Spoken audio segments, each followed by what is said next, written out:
Hey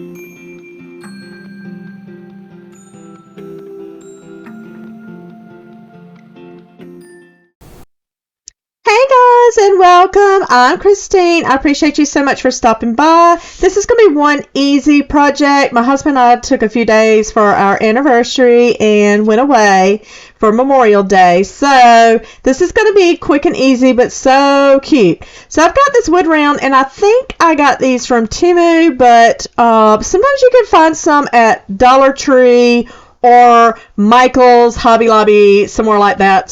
Certainly have them. Now this one does not have holes in the top, but I don't add a hole. You certainly can. You can do one for your hanger, or you could do two, however you want to. But I'm going to use this gel stain in the color Maple, and I am going to use Waverly chalk paint in Maize, and then some folk art chalk paint, and that's just in the color black. So on the back, I am going to cover it completely on the back and the sides. I did end up coming back after this stain dried on the back and took my sander. Those edges were very rough, so I just wanted to sand them down so they wouldn't be horrible to the touch.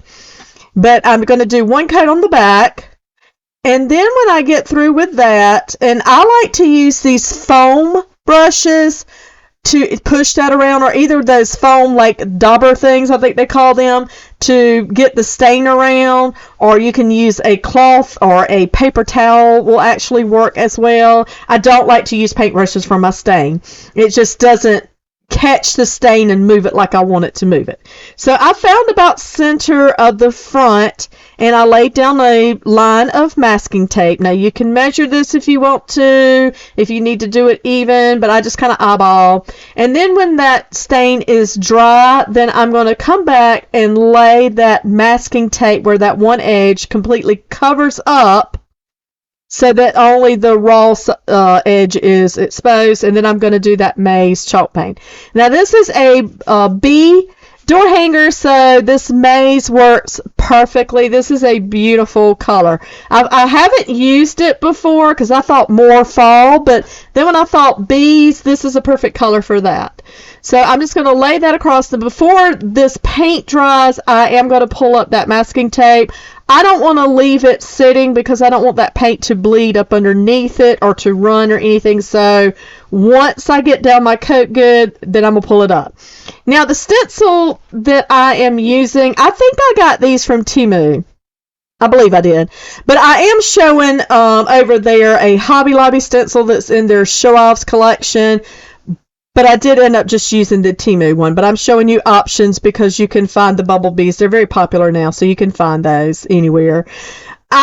You're only going to see two with me working, but then in the end it needed something other else at top. So I did end up using three, and I did them in different directions. So I'm just taking my little stencil brush, and I am using a combination of a stippling and a circular motion to push that paint down. You don't want to do like you're painting because that's going to push up under your stencil and it'll run. I've had this bumblebee ribbon in my stash for a while, and then I've got this black and white, and I think that's from Temu as well. This is not sponsored by Temu. It just happens that I do buy a good bit of supplies from them. And then the little bumblebee, it is not wired. It's the only one that's not wired, but I think that came from Dollar Tree. So there's no rhyme or reason to my bow making, really. I'm not the best to tell you how to make bows. The awareness ribbon making is the easiest. But anyhow, I wanted 2 loops for the big ribbon. The big ribbon is the bumblebee ribbon. The black and white is a little bit smaller, and I only want 1 loop for it. But I wanted that one to have my tails, if that makes sense. You'll see that in the end. And then the little one, I wanted 3 loops on each side just because it's little and it's not wired, so it's not going to stay up as pretty. And I did want some tails to it too. Now I'm using my Dollar Tree clamps just to hold that bow together until I can get my zip tie. These are also called cable ties. They're easily found probably any automotive store. Harbor Freight, I think I bought them from Harbor Freight before. Dollar Tree has them. But these are the best about holding your ribbons together. Now, I've certainly used jute twine and other ribbon before to hold mine. But if you're doing multiple bows and layering them, I would suggest the zip tie, because in the end, you can pull that sucker tight and your bow's not going to move. So I'm just going to pull that tight. I'm fussing with my bow. It takes me a little while to get the look I'm going for, and in the end I do come back and straighten up those tails.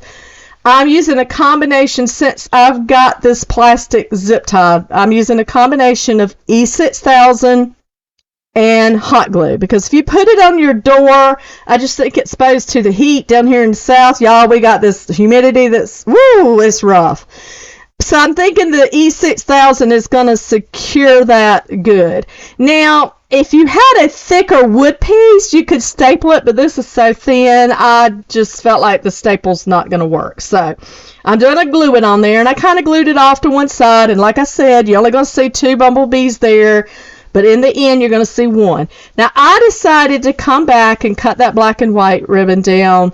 I'm going to use one of the wired edges, and I'm going to fuss with it a little bit. That's going to be my hanger. And I didn't use E6000 on it because it's very light. I just did a nice good bead on the back for hot glue. And then, y'all, this one is done. Simple. You can make your door hangers yourself. I know you're going to see them all over for sale, but they're so easy to make. How cute is this? You guys, I hope y'all had a blessed Memorial Day. Thank you again so much for your support. I appreciate it. Till next time. Bye, y'all.